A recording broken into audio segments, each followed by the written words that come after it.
Ahoy Horas, apa kabar Anda pemirsa? Selama 24 menit ke depan kami menghadirkan berbagai kisah inspiratif dalam keberagaman budaya. Saya Agnes Nambela, inilah Bingkai Sumatera. Kita awali dengan melihat sosok Arzeti Pratiwi, seorang anak muda dari Medan yang berusaha sukses di usia muda. Nah, sejak SMA, Arzeti berusaha mandiri dengan menjual pakaian bekas dan pernak-pernik wisuda. Kini ia bisa membiayai kuliahnya sendiri, bahkan membantu perekonomian keluarga.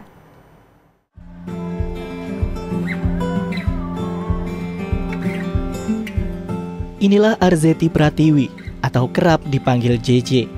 Pemudi berusia 20 tahun asal kota Medan. Di usianya yang masih muda, ia telah sukses menjalankan sejumlah bisnis. Di antaranya menjual pakaian bekas layak pakai yang sudah dimodifikasi dan dikemas ulang, selempang wisuda, dan juga madu Jambi. Berawal dari hobinya membeli pakaian bekas dan memberi hadiah selempang wisuda ke kakak tingkatnya, ia pun memanfaatkan hobinya ini menjadi peluang bisnis yang dapat menghasilkan pundi-pundi rupiah, sehingga membantu meningkatkan perekonomian keluarganya. Yang melatar belakangi buka bisnis ini itu memang dari tuntutan pribadi ya, sama tuntutan orang tua. Bukan tuntutan orang tua gimana, tapi memang tuntutan orang tua, ya gimana kamu mesti jadi mandiri ke depannya gitu. Orang tua memang bisa ngasih membiayai hidup, cuman kan kamu diberkati ilmu untuk kamu supaya bisa ke depannya. Jadi yang sampai saat ini yang JJ ingat ketika JJ buka bisnis-bisnis ini itu tadi dari almarhum bapak gitu. Apa yang kamu ingin sesuatu itu kamu capai, apapun bentuknya. Yang penting halal. Mau usaha di bidang kamu usaha.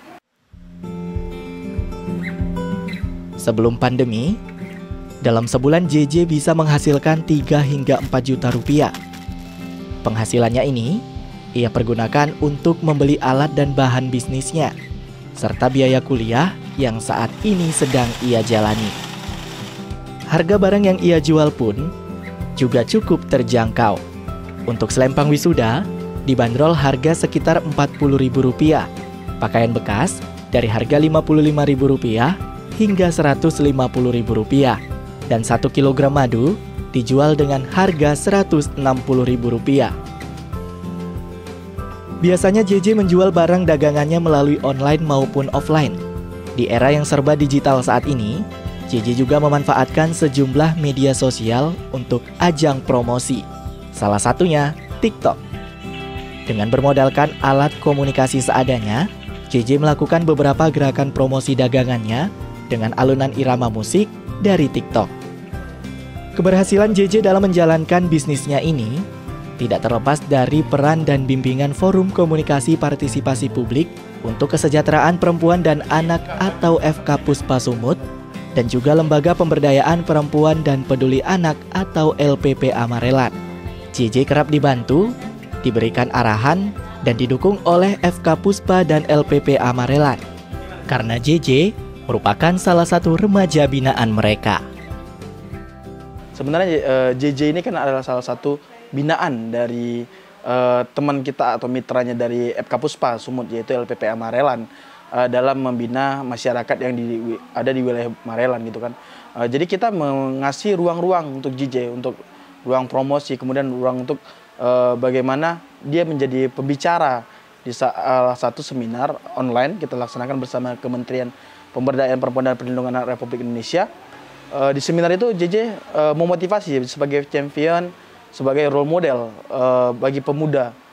Jadi kita terus support JJ dalam mempromosikan bisnisnya dan menjadikan dia bukan hanya promosi bisnis, tetapi menjadikan dia adalah sosok yang memang benar-benar harus menjadi tauladan atau menjadi hal yang bisa dicontoh dari teman-teman yang baru membuka bisnis.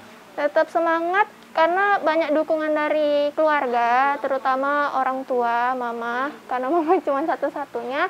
Semangat bertahan di saat pandemi itu wah luar biasa sih menurut JJ ya.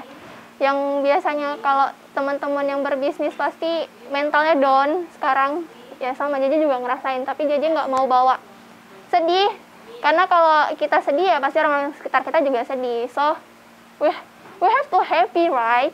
Jadi JJ berusaha untuk bahagia, JJ jalanin karena JJ tahu JJ pasti bisa sukses seperti mereka gitu.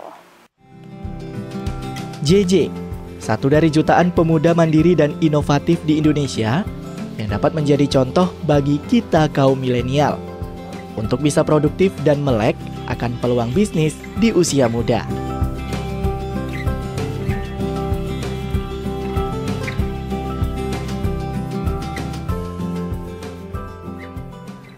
Menghabiskan waktu di kafe biasanya menjadi kesenangan anak-anak muda masa kini, pemirsa.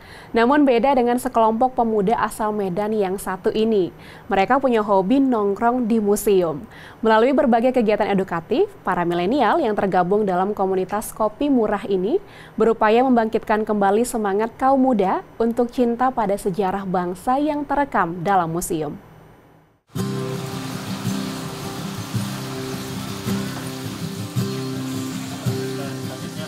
Nama Kopi Murah bukan sebutan untuk kopi yang menjadi minuman favorit hampir semua orang. Kopi Murah di sini merupakan singkatan dari komunitas peduli museum dan sejarah yang dibangun oleh sekelompok milenial Kota Medan pada 16 Agustus 2018 lalu. Anak-anak muda yang menyukai sejarah ini membentuk Kopi Murah sebagai wadah bagi generasi muda untuk belajar sejarah dari museum. Kegiatan edukatif yang mereka lakukan seperti berwisata ke museum bertujuan untuk memupuk kepedulian milenial pada museum yang menyimpan bukti-bukti sejarah perjuangan bangsa. Jadi kami punya ide itu buat kegiatan di museum karena di Sumut itu komunitas museum itu belum ada. Maka itulah kamilah pertama komunitas museum dan sejarah yang berbuat di daerah Sumut dan sekitarnya gitu. Apalagi kalau kaum muda milenial sekarang kan, yang asiknya main di warkop, kafe. Ini kami malah main di museum gitu, nongkrong di museum, diskusi di museum. Paling sering kami itu museum negeri di Jalan HM Joni.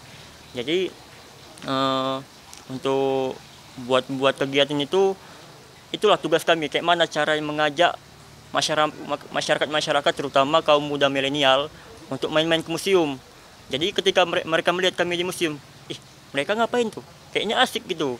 Jadi itu tugas kami sebagai komunitas peduli museum dan sejarah. Jadi kami juga mengenalkan cagar-cagar budaya per daerah di museum itu gitu. Sejauh ini Kopi Murah telah mengunjungi hampir seluruh museum yang ada di Kota Medan hingga keluar daerah seperti Deli Serdang, Langkat, Simalungun, Toba Samosir, dan yang lainnya.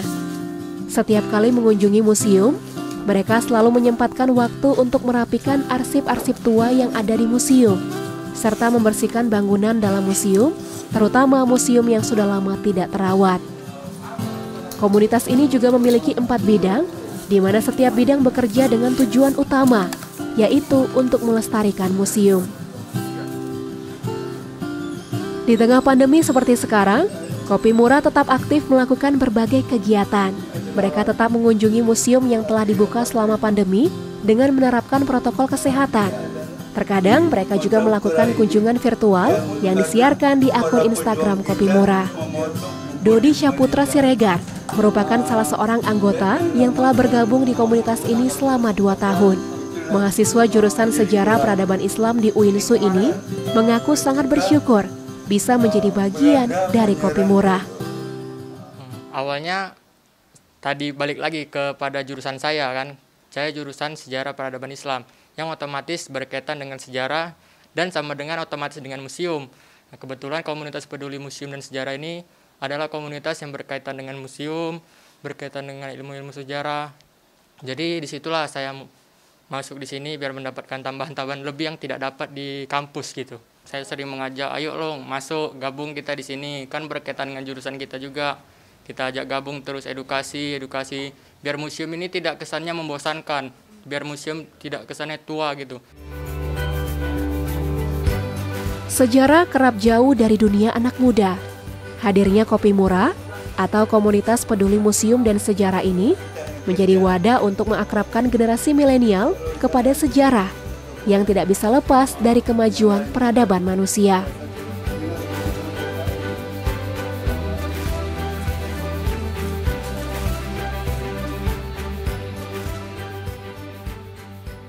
Pesona bahari di Pariaman, Sumatera Barat menjadi peluang masyarakat mendongkrak ekonomi dari sektor pariwisata.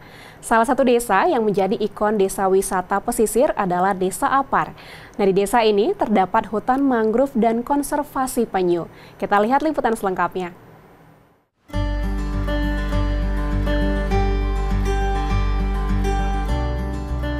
Kota Pariaman adalah sebuah kota di Provinsi Sumatera Barat.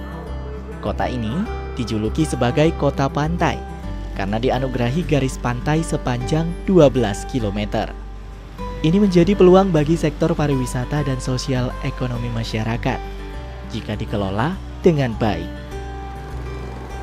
Di Kota Pariaman, aktivitas perdagangan era modern dapat dilihat di bagian pesisir. Jajaran warung-warung kuliner menjadi gambaran sosial ekonomi masyarakat Pariaman yang mengandalkan pariwisata sebagai penopang hidupnya. Data BPS tahun 2019 menunjukkan kunjungan wisatawan ke Kota Pariaman pada tahun 2018 sekitar 3,3 juta jiwa. Istimewanya, pengelolaan kawasan pariwisata di Pariaman tak terlepas dari kelembagaan adat. Memang dari dulu kita di Pariaman ini kita menerapkan sistem musyawarah. Jadi apapun yang akan kita bikin di suatu lokasi, kita musyawarahkan terlebih dahulu. Kita undang seluruh elemen masyarakat, nenek mamaknya, unsur pemerintah desanya, kelurahannya, dan juga kecamatannya. Jadi kita sosialisasikan terlebih dahulu bahwa di sini kita akan mengadakan rencana lokasi wisata. Ya, jadi setelah kita diskusi, kita memperoleh masukan-masukan dari mereka, baru kita sinkronkan dengan perencanaan dari pemerintah kota tentang rencana pembuatan lokasi wisata tersebut. Desa Apar adalah salah satu desa wisata pesisir di Kecamatan Pariaman Utara dan satu-satunya desa di Sumatera Barat yang masuk nominasi Desa Wisata Nusantara Kemendes 2019. Apar adalah salah satu dari 4 desa di Kecamatan Pariaman Utara yang memiliki status tanah nagari. Potensi lahannya di bawah wewenang kerapatan adat nagari. Lahan ini meliputi pantai, hutan pinus, talau atau telaga, mangrove, dan konservasi penyu. Salah satu destinasi wisata Apar yaitu hutan mangrove. Luas hutan mangrove di Desa Apar terdata sekitar 10 hektar. Di tahun 2010, hutan mangrove sempat berstatus krisis karena ulah tangan-tangan yang ingin merusak kawasan hutan. Hingga 2018, sekitar 30.000 bibit sudah memenuhi kawasan hutan mangrove. Hal ini tercipta sejak adanya gerakan individu dan kelompok pegiat lingkungan dan pemerintah yang melakukan rehabilitasi dan rekonstruksi penanaman bibit. Penetapan hutan mangrove sebagai destinasi desa wisata Apar memberi pengaruh semakin terjaganya habitat awal biota laut ini. Badan usaha milik desa sebagai pengelola juga sudah membuat program wisata berbasis pemberdayaan masyarakat dengan melibatkan buah pemikiran dari pemangku adat setempat. Jadi seluruh kawasan wisata yang ada di Desa Apar itu sepenuhnya dikelola oleh BUMDes. Jadi masyarakat yang kayak berjualan di sini itu yang milik pribadi nggak ada. Jadi kita lakukan pengelolaan seperti warung-warung itu ya, akan kita fasilitasi semuanya pedagang ini. Kayak pengelolaan warungnya, pengelolaan sampah, pokoknya seluruh lah yang ada di sini. Destinasi lain yang berhubungan dengan kegiatan konservasi adalah penangkaran penyu. Lokasinya berdekatan dengan spot wisata hutan mangrove. Pesisir Kota Pariaman merupakan daerah peneluran penyu sepanjang tahun. Penangkaran ini sejatinya sudah ada sebelum destinasi wisata yang lain di Desa Apar.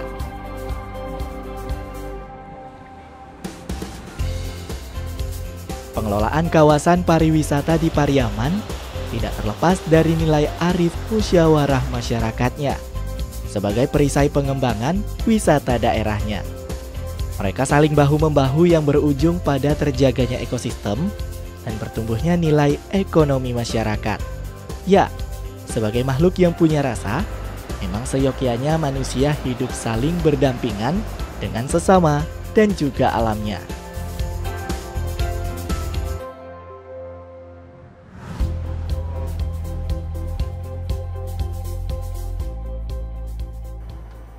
Masih merasa terlalu beresiko melakukan perjalanan di masa pandemi, namun terlalu lama di rumah membuat Anda jenuh? Kenapa tidak mencoba membaca buku, pemirsa? Faktanya, membaca buku sangatlah baik untuk kesehatan fisik dan mental. Untuk mendukung proses ini, di Kota Medan berdiri salah satu perpustakaan terbaik di Indonesia yang tentu sangat mendukung kenyamanan membaca Anda. Kita lihat liputan selengkapnya.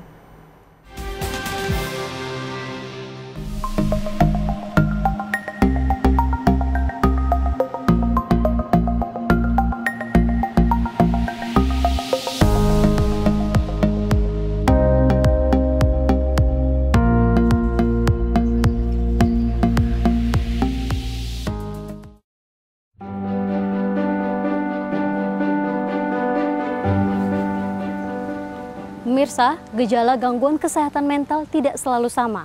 Apalagi pada masa sulit seperti sekarang ini, masyarakat dituntut untuk dapat menghadapi berbagai kerisauan selama pandemi COVID-19. Dalam perjalanan kali ini, saya akan mengajak Anda untuk menjawab seperti apa sebenarnya bentuk stres selama pandemi, lalu bagaimana cara menghadapinya. Mari ikuti saya.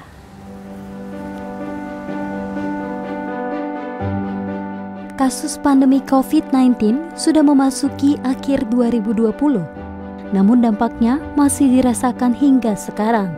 Perhimpunan Dokter Spesialis Kedokteran Jiwa Indonesia atau PDSKJI Juli lalu melakukan survei mengenai kesehatan jiwa masyarakat. Dilakukan secara daring, hasil dari 1.522 responden menunjukkan bahwa 64,3% masyarakat mengalami cemas dan depresi atau sering kita kenal dengan sebutan stres. Kondisi pandemi tidak biasa dialami ya. Mungkin sebagian besar orang tuh memang gagal merespon. Ya, saya sendiri sebagai psikiater juga banyak menjumpai kasus-kasus yang meningkatlah, kasus yang sehubungan dengan kejiwaan ya, gangguan tidur, kecemasan berlebihan, kadang-kadang merasa sangat putus asa ya, karena ada yang sampai dipecat ya, ada yang penghasilannya menurun drastis. Kalau kita kaitkan bagaimana kok membaca itu bisa menurunkan kadar stres ya, bisa diterangkan dengan berbagai sisi ya. Yang pertama, dengan membaca itu berarti kita bisa mengatasi kebosanan ya. Yang kedua itu memang kegiatan membaca itu adalah sesuatu yang bisa merangsang atau menstimulasi imajinasi. Dengan imajinasi yang berkembang, kita dikatakan malah bisa memasuki suatu kesadaran yang lain, yang lebih rileks lah. Segudang manfaat membaca, mulai dari mengurangi kecemasan, meningkatkan kecerdasan otak dan rasa empati, menjadi salah satu cara praktis untuk menjaga kesehatan mental. Aktivitas membaca melibatkan jaringan dan sinyal rumit di dalam otak. Saat kegiatan membaca berjalan dengan baik, maka jaringan-jaringan itu juga semakin menguat. Selain berkaitan dengan kesehatan fisik dan mental, kegiatan membaca terbilang mudah. Anda bisa melakukannya dimanapun dan kapanpun, baik melalui gawai atau membaca buku-buku favorit Anda.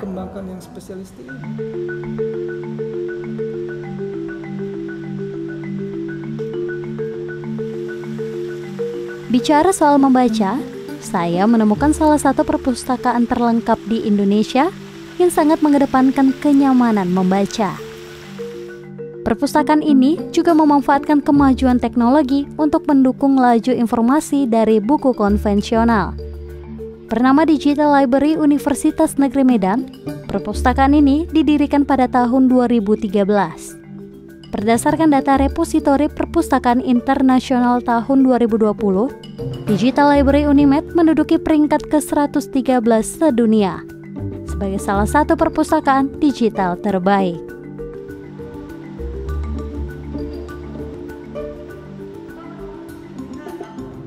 Ya, sebenarnya apa sih yang membuat perpustakaan ini spesial yang katanya itu memungkinkan untuk kita membaca dengan tenang? Tempat ini jadi spesial, yang pertama suhu ruangan itu kita jaga, jadi suhu ruangan sangat-sangat kita jaga. Dan kemudian pencahayaan juga sangat-sangat kita jaga, itu memudahkan semua pengguna untuk membaca dengan tenang, untuk membaca dengan konsentrasi. Itu keunggulan kita juga. Di dalam nanti kalau kita bisa jalan-jalan ke dalam, di dalam nanti ada banyak ruangan membaca dan tenang. Jadi ada untuk discussion room untuk beberapa orang, satu meja, tapi kalau kita mau membaca secara mandiri, pribadi sendiri, kita juga punya meja untuk membaca secara pribadi. Ini bebas atau enggak bebas, jadi masuk ke dalam perpustakaan kita hanya mengharuskan mengharuskan pengguna untuk memiliki kartu perpustakaan. Selain dengan membaca buku, menghilangkan stres juga berbicara tentang ketenangan hati saat membaca. Perpustakaan ini tidak hanya memberikan suasana yang kondusif, melainkan juga interior yang minimalis dan nyaman dipandang. Ruangan bersih, tertata, dan penerangan yang cukup menciptakan atmosfer yang lebih tenang. Proses pencarian buku pun sangat praktis, yakni dengan cara menelusurinya lewat komputer dan mencatat kode panggil yang disesuaikan dengan letak buku.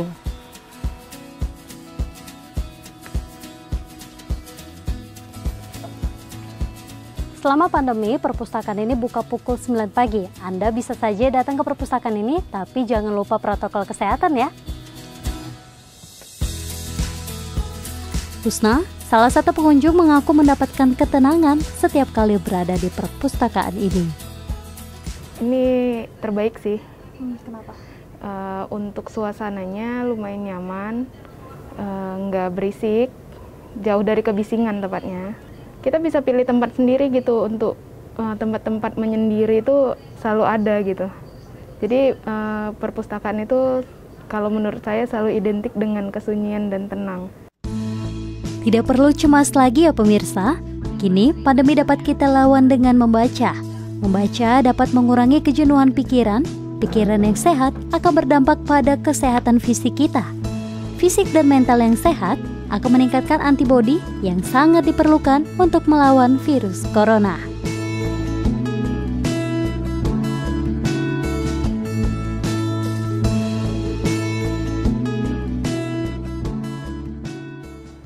Sekian program Bingkai Sumatera, saya Agnes Sinambela pamit. Jaga diri Anda dengan menerapkan protokol kesehatan dan tetap semangat menyebarkan kebaikan. Sampai jumpa.